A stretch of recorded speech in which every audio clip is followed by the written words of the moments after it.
Well, good morning, everyone. My name is Robert Garcia. I am the ranking member for the Oversight Democrats. We're here today, of course, for 2 days of depositions of both Secretary Clinton and former President Bill Clinton. So I'm going to have some general comments. We will actually be back out here to answer any questions once we've actually started the depositions, but we wanted to make some brief comments right now, and then we'll go ahead and go in and start. Let me just begin by saying that Oversight Democrats, from day one, we have said that we want to talk to anyone, any person with information about Jeffrey Epstein, about his crimes, about how he was able to get so much wealth. We will talk to any single person, whether that is a Democrat, a Republican, how much wealth they have, how powerful their position is. We want to talk to anyone. So we're happy to be here, and we're glad that both Secretary Clinton and former President Clinton are willing to talk to this committee. I also think it's important to note, I'm glad to see that we have our Republican colleagues here. As a big group of them, I wish they would have joined us at the Les Wexner deposition, but I'm glad that they're here now to get questions answered. That is an important part of our investigation. Let me just add that as it relates to Secretary Clinton, who's here today, she has been very clear. She's never met Jeffrey Epstein. We have no evidence of her having any interactions with Mr. Epstein. And so I think that's important to note as we walk into this deposition. But I also want to say, which I think is very important, that at this very moment, the Department of Justice continues to lead a White House cover-up. And we're going to be demanding, even over these next few days, that the remaining files that have not been released get released to the public. And that includes new files that were just discovered in the last couple days of a survivor that has made serious accusations and allegations against not just Jeffrey Epstein, but also against President Trump, and about abuse that she suffered when she was a minor. We have seen the DOJ files and the archive manifest that clearly shows that the interviews and information around this survivor have been removed and are missing from the DOJ files. Where are these files? Who removed them? Those questions have to be answered. What we have is a survivor that we have verified, that others have verified, and those files are missing. And it's not just those. It's an additional 50% of files that are missing. It is unconscionable, it is illegal, and Pam Bondi and the President need to answer to where those files are. And that's going to continue to drive our work, not just today, but every single day until we get justice for the survivors. I'm going to have some of our members here make a few comments as well. Thank you. It is abundantly clear that this is the most egregious cover-up in American history. The recent reporting by the New York Times, NPR, and other media outlets that have verified this, demonstrating that the Department of Justice, in addition to violating the law over and over again, as they refuse to release the full and unredacted files, have withheld 50 pages of allegations against President Trump. This cover-up needs to end immediately.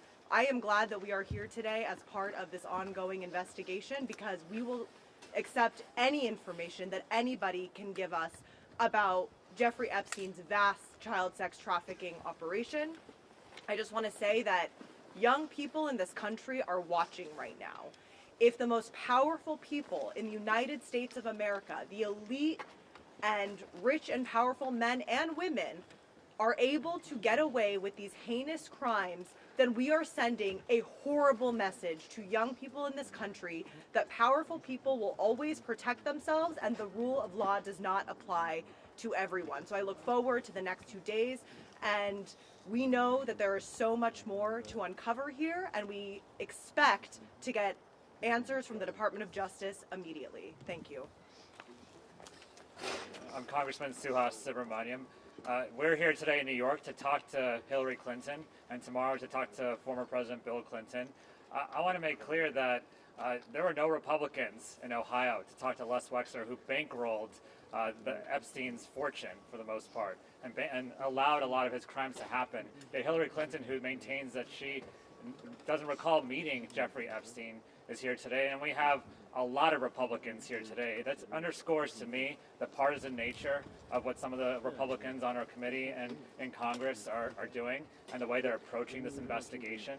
And meanwhile, they're not holding the Department of Justice accountable for breaking the law over and over again. There's 2.5 million files that have not been released, and now we're hearing and seeing evidence of some of those files, including accusations against President Trump.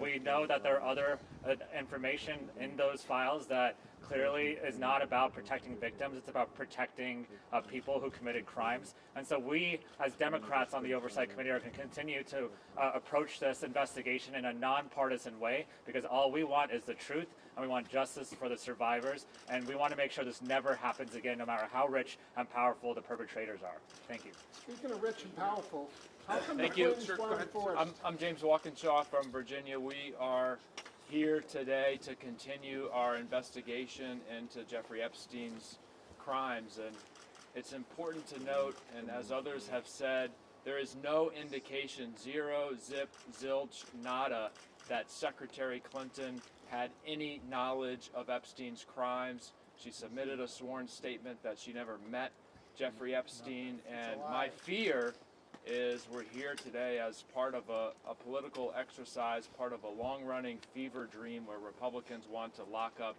Secretary Clinton. We had the State of the Union this week, and President Trump spoke for 2 hours and refused to even acknowledge the courageous survivors of Epstein's crimes who were in the chamber. He wouldn't even address the issue. His Attorney General refuses to even meet with the survivors. So we want to conduct a serious bipartisan investigation.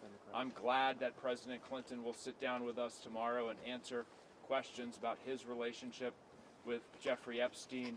But I wanted to come today to ensure that this is a serious exercise, a serious investigation, and not a political or partisan one. Thank you. Why weren't the Clintons made to go to Washington to testify? I'll answer that. I'll answer that question. So let me go ahead and we're going to answer one or two questions. Let me just also say, I think today also sets a precedent.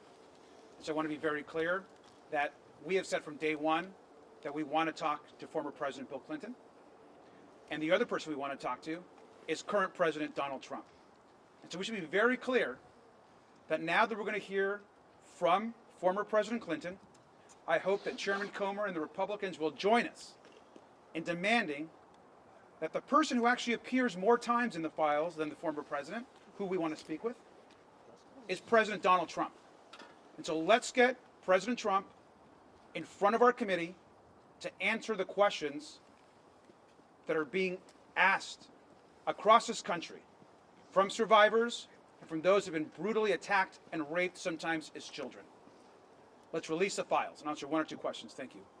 So should the Clintons have come forward sooner to testify and be deposed in front of the committee? And also, what are the discussions with Republicans about bringing other administration officials like Lutnick, who are mentioned in these files, before lawmakers? We want to hear from Howard Lutnick. Howard Lutnick, of course, said that he stopped communicating with Epstein, our Commerce Secretary, then goes on to visit Epstein's island, communicate with him, go into business with him, all of which was not disclosed. He should not be the Commerce Secretary right now.